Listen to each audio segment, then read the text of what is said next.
जय गीता भागवत। अब तो मुझे यही उचित है कि इस अधर्म का दंड इसी शरीर में यही भोग लेना चाहिए, जिससे परलोक का भय न रहे।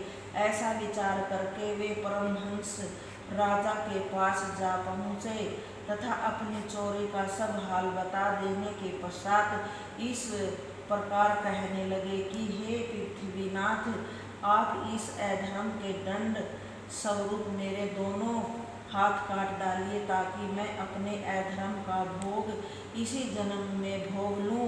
परमहंस के यह वचन सुनकर राजा ने पंडितों से पूछा कि परमहंस का इस प्रकार से चित्त बदल जाने का क्या कारण है, जो इन्होंने पहले तो हार को चुरा लिया और अब मेरे पास आकर इस प्रकार की बात कह रहे हैं। राजा की बात सुनकर पंडितों ने अपनी विद्या से विचार करके कहा कि हे राजन, जिस दिन इस परमहंस महात्मा ने यह हार चुराया था, उस दिन उन्होंने किसी अधर्मी का अन्न खाया होगा। इसी कारण इनकी बुद्धि उस समय नष्ट हो गई थी। पंडितों की बात सुनकर राजा ने जब पूछताछ की तो उसे पता लगा कि उस दिन उन्होंने उस पापी सुनार का अन्न खाया था, इसी कारण उनकी बुद्धि पलट गई थी। अतः हे द्रौपदी, जब केवल एक दिन अधर्मी का अन्न खाने से परमहंस आत्मा तक का ज्ञान नष्ट हो गया, तो मैं सदैव ही इस अधर्मी दुर्योधन का अन्न खाता रहा था। अतः उस स्थिति में तेरे ऊपर अधर्म होते देखकर यदि मैंने दुर्योधन को वैसा करने से न रोका, तो इसमें कोई बड़ी बात नहीं है। सूत ने शौनकादि ऋषियों से कहा, भीष्म पितामह ने पांडव तथा द्रौपदी के प्रति यह ज्ञान उपदेश देकर श्री नारायण का चतुर्भुजी स्वरूप अपने हृदय में धारण कर लिया।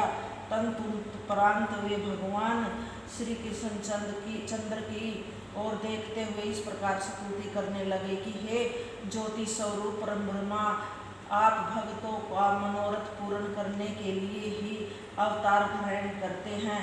आप जिस प्रकार इस समय मेरे सम्मुख बैठे हुए हैं, कृपा कर उसी प्रकार बैठे रहिए, ताकि प्राणों का परित्याग करते समय मेरे हृदय में आपके श्री चरणों का ध्यान बना रहे। आप सबसे पहले थे तथा महाप्रलय से भी आपका नाश नहीं होगा। आपकी माया द्वारा तीनों लोकों की उत्पत्ति, स्थिति तथा संहार होता है। आप पृथ्वी का भार उतारने तथा अधर्मी दुष्टों का संहार करने के लिए अपनी इच्छा से अवतार लेते हैं।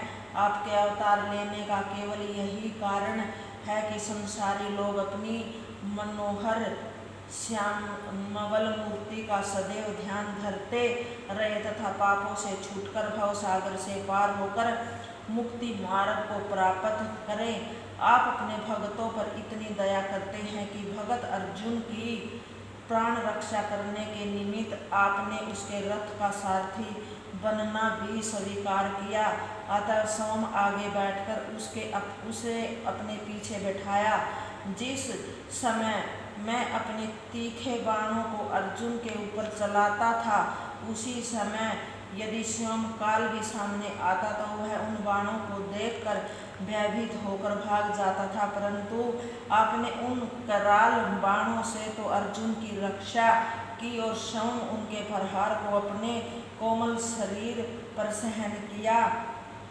उसी समय मेरे बाणों द्वारा आपके शरीर पर घाव हो जाने से जो खून के छींटे निकलते थे, वे आपकी सांवली सूरत पर मूंगे के समान शोभायमान लगते थे। आप अर्जुन को पराक्रमहीन न होने देने के लिए सदैव उसका उत्साह बढ़ाया करते थे। आपके चंद्रयामा रूपी मुख पर बिखरे हुए घुंघराले केश इस प्रकार शोभित होते थे, जैसे नीले कमल के ऊपर रस के लोभी भंवरे मंडरा रहे हों। आपके मुखार विंद पर धूल तथा पसीने की बूंद इस प्रकार लगती थी, जैसे पुष्पों के ऊपर ओस की बूंदें झलकती हैं। उसी समय आप उस पसीने के अपने पीताम्बर से पोंछकर तथा घोड़ों की रस्सी पकड़कर अर्जुन के रथ को शीघ्रता पूर्वक मेरी ओर दौड़ाते थे। मैं चाहता हूँ कि आपका वही स्वरूप मेरी आँखों में सदैव बना रहे तथा आपके कमल के समान कोमल चरण मेरे हृदय में कभी बाहर न होने पावे। हे प्रभु, आप अपने भक्तों का मान इस प्रकार रखते हैं कि महाभारत के युद्ध के समय अपने शस्त्र न उठाने की प्रतिज्ञा की थी तथा यह भी कहा था कि शंख बजाने तथा रथ चलाने के अतिरिक्त अन्य कोई कार्य नहीं करूँगा। इसके विपरीत मैंने यह प्रतिज्ञा की थी कि यदि मैं आपको युद्ध में व्याकुल करके अस्त्र धारण न करा दूँ तो मेरा भी नाम भीष्म नहीं है। सो आपने अपने भगत का मान रखने के लिए अपने प्रण को छोड़ दिया, क्योंकि आप यह चाहते थे भगत का मान अवश्य रखना चाहिए। जय गीता भागवत।